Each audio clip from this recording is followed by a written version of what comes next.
बिस्मिल्लाहिर्रहमानिर्रहीम। अस्सलामु अलैकुम मोहतरम नाजरीन। 6 मुहर्रम के हवाले से तारीख में मिलता है कि छठी मुहर्रम उल हराम को खूली इब्न यजीद असबी को 10,000, ख्वाब इब्न हुर को 3,000, हजाज इब्न हुर को 1,000 का लश्कर देकर रवाना कर दिया गया।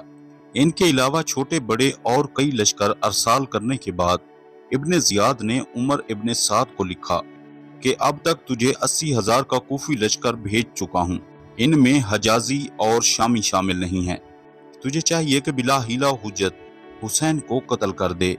इसी तारीख को खौली ने इब्न जियाद के नाम एक खत अरसाल किया जिसमें उमर इब्न साद के लिए लिखा कि ये इमाम हुसैन अलैहिस्सलाम से रात को छुप कर मिलता है और उनसे बातचीत किया करता है। इब्न जियाद ने इस खत को पाते ही उमर साद के नाम एक खत लिखा कि मुझे तेरी तमाम हरकतों की इतला है, तू छुप कर बातें करता है। देख मेरा खत पाते ही इमाम हुसैन अलैहिस्सलाम पर पानी बंद कर दे और उन्हें जल्द से जल्द मौत के घाट उतारने की कोशिश कर। यजीदी फौज के लश्करों की करबला में आमद 9 मुहर्रम की शाम तक जारी रही। कूफा का मंजर ये था कि बाब कूफा से एक लश्कर बरामद होता जो तबले जंग और तलाते मौसीकी बजाता हुआ और मुख्तलिफ रंगों के झंडे और मुख्तलिफ किस्मों का असला लहराता निकलता। अभी पूरी तरह से कूफा से बरामद भी ना हुआ होता कि पीछे पीछे दूसरा लश्कर बरामद हो जाता। कूफा में हर तरफ यजीदी फौज की भर्तियां खुली हुई थीं और लोगों को जबरन और मुख्तलिफ इकसाम के लालच देकर फौज में भर्ती किया जा रहा था। लुहार हथियार बनाने और उन्हें तेज करने में दिन रात मसरूफ थे। एक के बाद एक लश्कर कूफा से रवाना हो रहा था। कूफा से जहां मुख्तलिफ कबाइल के जंग आजमा करबला भेजे जा रहे थे, वहीं ताजिर पेशा और दुकानदार भी फौजियों की जरूरियात पूरी करने की गर्ज से अपना सामान उठाए करबला की तरफ रवां दवां थे। घोड़ों की नैलें लगाने वाले, तंदूरची और खाना पकाने वाले, तबीब, जरा, लुहार, दरखान और दीगर एशियाई जरूरियात फरोख्त करने वाले शामिल थे।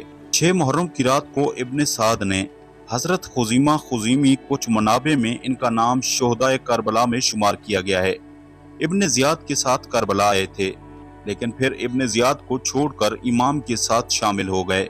6 मुहर्रम की रात को इब्न साद ने हजरत खुजीमा खुजीमी को इमाम अलैहिस्सलाम की तरफ भेजा कि इमाम के करबला आने का सबब दरियाफ्त किया जा सके। हजरत खुजीमा इमाम की खिदमत में तशरीफ लाए और इमाम अलैहिस्सलाम के करबला आने का मकसद दरियाफ्त किया।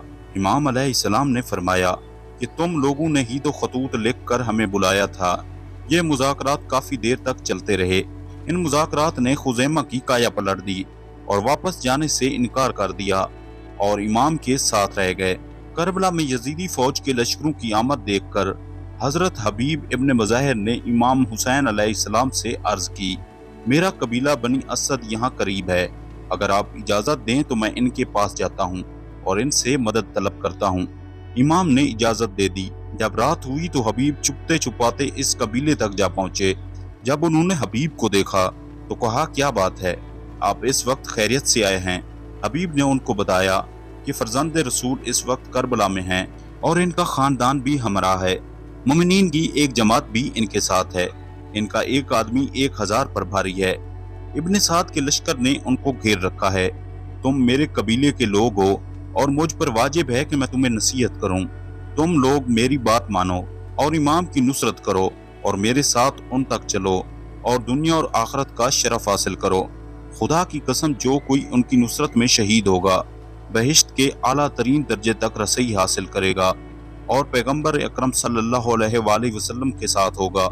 अब्दुल्ला बिन बशर ने कहा, मैं पहला शख्स हूँ जो इस दावत पर लबैक कहता हूँ और फरजंद रसूल सल्लल्लाहु अलैहि वसल्लम पर अपनी जान निछावर करूंगा।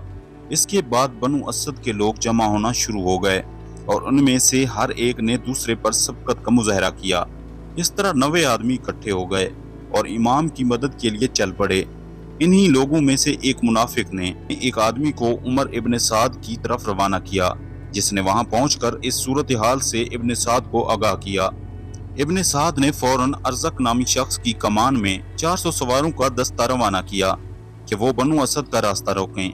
ये सवार तेजी से इस तरफ बढ़े जिस तरफ से हबीब इन लोगों को ला रहे थे। दरिया फरात के किनारे इन दोनों दस्तों की मटभीड़ हो गई। कुछ देर मुकाबला हुआ मगर बनु असद तादाद में कम होने की वजह से ठहर न सके। बनी असद के बहुत से नौजवान शहीद हुए, कुछ जख्मी हुए और बाकी वापस चले गए।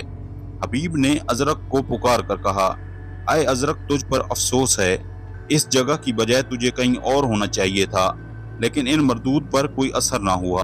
जब सारे बनु असद वापस चले गए तो हबीब ने खुद को बड़ी मुश्किल से इमाम तक पहुंचाया और सारा वाकया बयान किया। इमाम ने सारी तफसील सुनकर फरमाया, ला हौला वला कुव्वता इल्ला बिल्लाह।